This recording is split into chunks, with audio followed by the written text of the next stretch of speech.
Ladies and gentlemen, boys and girls, children of all ages, welcome to Robert Sports Show. I'm your host, Robert. All right, NASCAR Cup Series Cracker Barrel 400 from Nashville Superspeedway. This is the 6th Cup Series race at Nashville Superspeedway. This is race 14 of the 2026 season, including the Clash and the All-Star race. I am 9-6 on my picks. The Cracker Barrel 400 will be 400 miles, 300 laps, 3 stages, 90, 95, and 115. 10 sets of sticker Goodyear tires plus the qualifying scuffs. We didn't have qualifying, so I think it's going to be just 10 sets of tires, period. I think it's 9 and 1 typically with no qualifying. They just do 10 sets. Fuel window 68 to 75 laps. So there will be a pit stop required in all 3 stages. Now, do they run long? Do they run short? We've seen strategy play out here at Nashville. We've also seen just a lap ton of cautions. Which are we going to get? 3 of the last 5 winners started in the top 10. Now we know qualifying was rained out. They did do the extended practice. I know there's a few people online that was kind of complaining about that. Yes, it stopped raining, but there was not enough time to do a practice session and do qualifying. So I like the idea of, and they did this last week as well, instead of having no practice and just qualifying, they went ahead and did the metric for the qualifying and then had 45-minute practice. And we did see, like Kyle Larson, they got 2 sets of tires for the practice, so they were able to make some changes. I thought that was pretty cool and get out there. So 3 of the last 5 winners started in the top 5. So top 5 is going to be Denny Hamlin, Tyler Reddick, Daniel Suarez, Christopher Bell, Kyle Larson. Yeah, the top 5 can definitely come from one of those could win. Kyle Larson, 37 race winless streak. Can we make that 38? Do I hear 40? Do I hear 50? Fingers crossed. All right, 3 of the last 5 races at Nashville had 10 or more cautions, so we know there's going to be a ton of cautions. The last 3 races, stage 1 went caution free, and all the cautions came after that.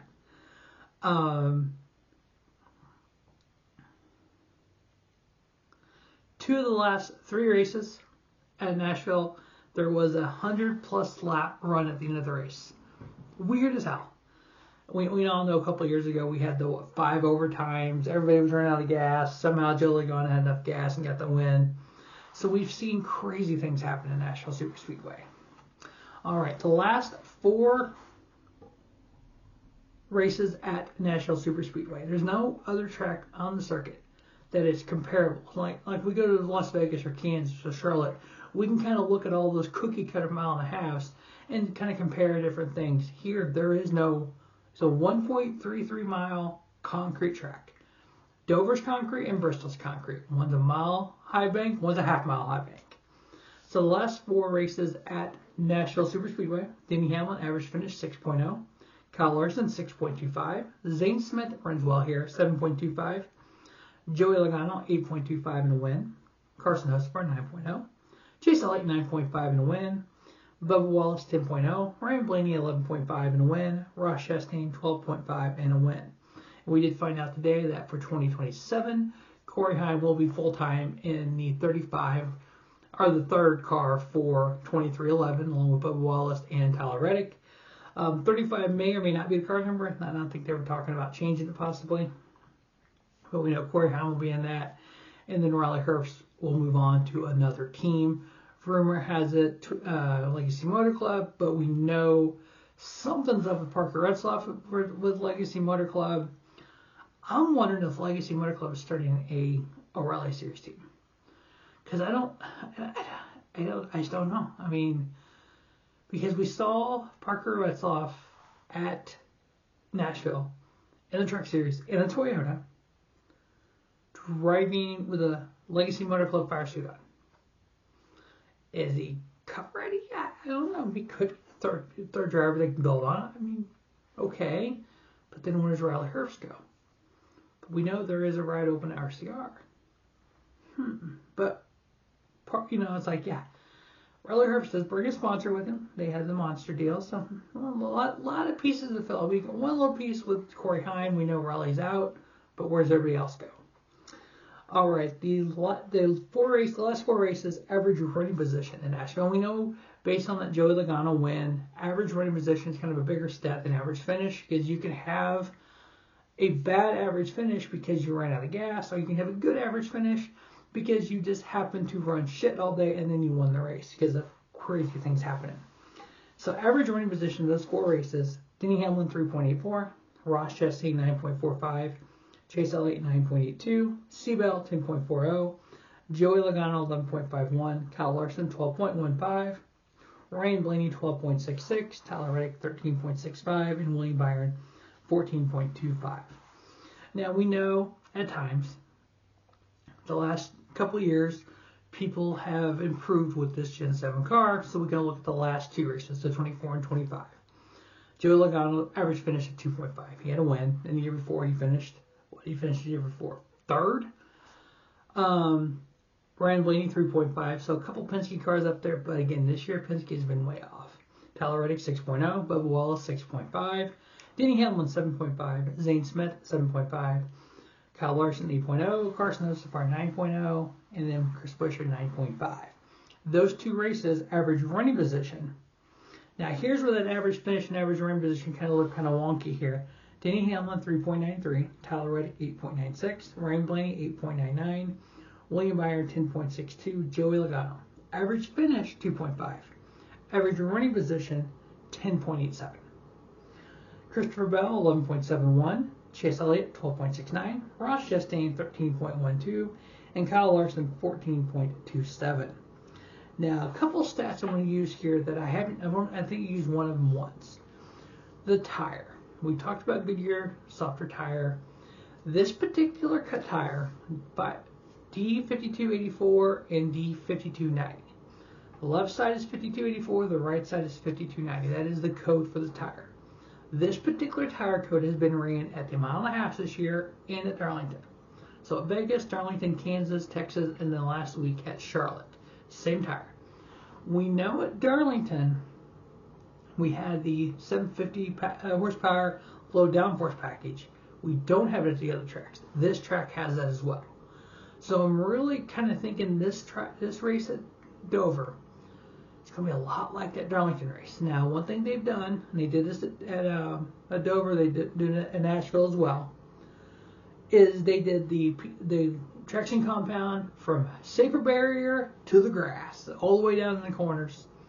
And then they did the tire dragging throughout the track, kind of so we can basically rubber in the track a little quicker, like they did at Dover for the All-Star race. We all thought Dover was a pretty good race. The format sucked. We could talk about that later. But the actual on-track was actually pretty good for Dover. So I think Nashville is going to be, I honestly think it's going to be a combination of Dover and Darlington. So that could be a hell of a Nashville race. But using those tires on those 4 races, Tyler Reddick, 4.6 average finish with 2 wins. William Byron, 7.0. Denny Hamlin, 7.2 and a win. Brett Keselowski, 9.2. Eric Jones, 10.0. Chris Buescher, 12.0. Ryan Blaney, 12.0. Ty Gibbs, 12.4. Chase Elliott, 12.6. Now, I also want to look at another stat here, the short track package. That's 750 horsepower with a smaller spoiler and a lower downforce. It takes a different ability to drive those in different tracks. Phoenix, Darlington, Martinsville is where we've had that package. So the only thing that's been the same between this tire and this package is Darlington.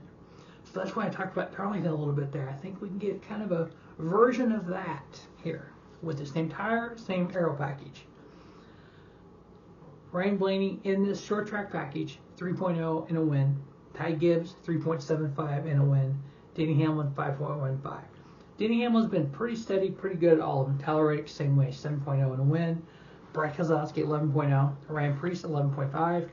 Kyle Larson, 11.75. William Byron, 12.5. And Carson Hocevar, 12.75. As we turn to the points, I know the big news this week was with the passing of Kyle Busch, NASCAR did remove him from the point standings. I agree with that. Here's why. Back in 2001, we lost Dale at Daytona. We watched his points just fall down the point standings all year long. 1993, when we lost Davey Allison and Alan Koike. The same thing. We watched him just plummet in the points. Not really. I mean, to me, it just the look of it, every time I look at the points and see whoever it was just keep falling. It was sad. It just brought back those emotions every time I saw the name. So I kind of like that they took him out of there. We have 35 full-time drivers running for the playoffs, or Chase, excuse me, and we have the 36 charter teams running for the owner side. So I'm okay with it. I know some people are upset about. No, I'd rather not see him name keep balling.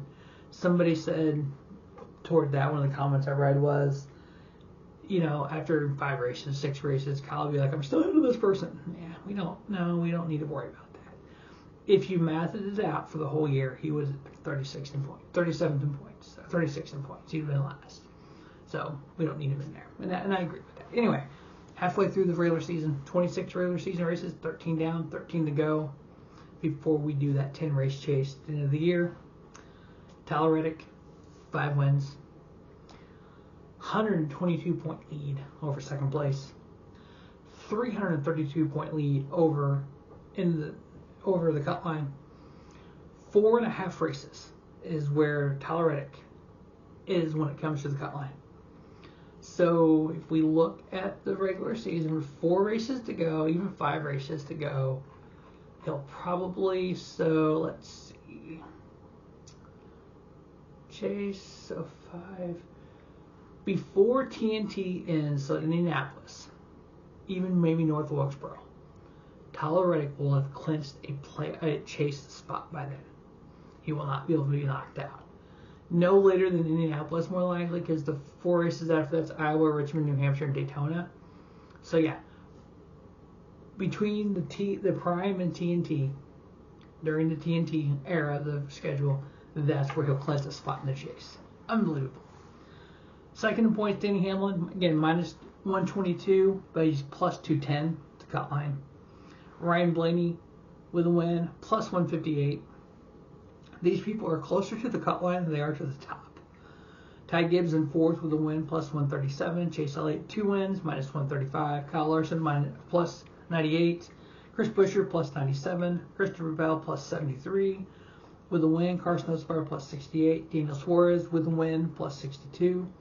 Did you think after 13 races we would be looking at Kyle Larson, Christopher Bell, William Byron, Chase Briscoe, without wins? I wouldn't have guessed that in a million years. Brad Keselowski sitting 11th in points, plus 55. Mind you, I wouldn't even think Hocevar and Suarez both would have wins and be 9th and 10th in points. I wouldn't have guessed that either. William Byron, plus 49. Bubba Wallace is 13th, plus 40. Shane Van Gisbergen with a win in 14th, plus 28. Now, if you look at the schedule right now, we go to Michigan next week, but then we go to Pocono, San Diego, Sonoma. So we've got back-to-back road courses there, street course and a road course. Both of those Shane can win, so he can definitely really kind of come up, maybe top 10 in points there. But then we go to Chicagoland, Echo Park Speedway, North Wilkesboro, and then Indianapolis. So yeah, you're going to see Shane and some other people going like this. Chase Briscoe is currently 15th plus 16. Ryan Preece is 16th plus 15. Austin Cindric is 17th in points minus 15. I didn't think that would happen right at this time of year. Joey Logano, 18th minus 29. Did not see that happening. AJ Allmendinger with the 0 factory support, sitting 19th. The team doesn't have sim right now. They're sitting 19th minus 49. And he likes Nashville and he runs well here. And he has a fast car in practice. What if AJ Allmendinger wins one of these road courses? Could he make the chase? I think he could. Michael McDowell minus 55. When your teammates are running 9th and 10th in points, why is nobody talking about Michael McDowell? When we look at 23-11 and Tyler is leading the points and Bubba is 13th, we insult Riley Herbst. We put down Riley Herbst. We say he needs replaced. But when Michael McDowell is 20th and his teammates are 9th and 10th and they both have won, no one's saying he needs replaced. I'm kind of figuring that out. I can't figure that. Quite put my finger on that one yet. Zane Smith minus 59. Eric Jones minus 59. Ross Chastain minus 65. Austin Dillon minus 78. Todd Gilliland minus 80. Ricky Stenhouse Jr. minus 81. Riley Herbst currently 27th minus 101. John Hunter minus 103. Noah Gragson minus 122. These guys are, for the most part, out of it. They're not going to make the chase. Josh Berry minus 135. There is rumor out there he may be leaving Wood Brothers. What about Noah or Josh Berry replacing Alex Bowman at Hendrick? They were both good drivers for Junior Motorsports. Ty Dillon minus 151. Alex Bowman minus 156. Connor Zilic minus 157, 33rd. Now, if you look at Connor Zilic, he's not had a great year. Why? He's a rookie. He's learning. There's a learning curve. Corey Heim will see that next year as well. These people that think Corey Heim is immediately going to go out there and run for a championship next year, look at Connor Zilic. And I said to somebody online, and the response was, well, Trackhouse isn't like 23-11. Well, you got a 14th and 23rd in points for Trackhouse right now. Well, I mean, he's 33rd, so let's just call it 5 positions, maybe 7 positions, because of the team. That puts him 28th-ish. Yeah, there's a learning curve. 34th in points, Cole Custer, and then Cody Ware's 35th in points. All right, NASCAR Fantasy Live. You can only use drivers up to 10 times in the regular season, and I'm getting real close on a few of these, but I kind of feel good about a couple of them. I'm going to maybe use them at Chicagoland and then probably at Richmond and Iowa. Denny Hamlin, I'm getting close on his starts this year. Tyler Reddick, William Byron, Ty Gibbs, Kyle Larson. In the garage, I got Christopher Bell. The head-to-heads, Daniel Suarez, Zane Smith. I'm actually taking Zane Smith. Chase Elliott over Joe Logano.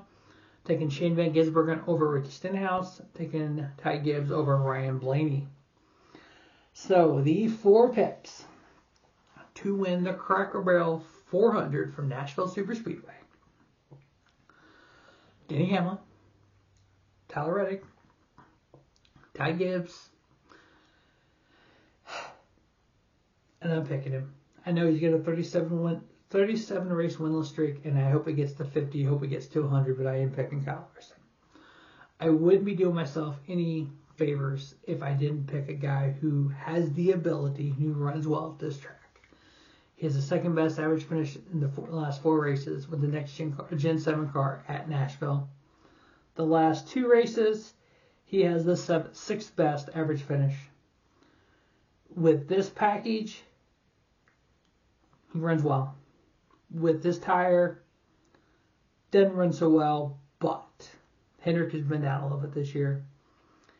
He runs up front a lot. You can't not pick it. If your goal is to, my picks, I'm 9-6 on my picks this year.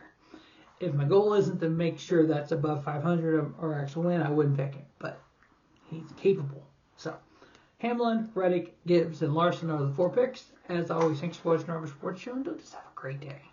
Have a spiffy day. Rubber Sports Show, your YouTube leader. Sports Show content.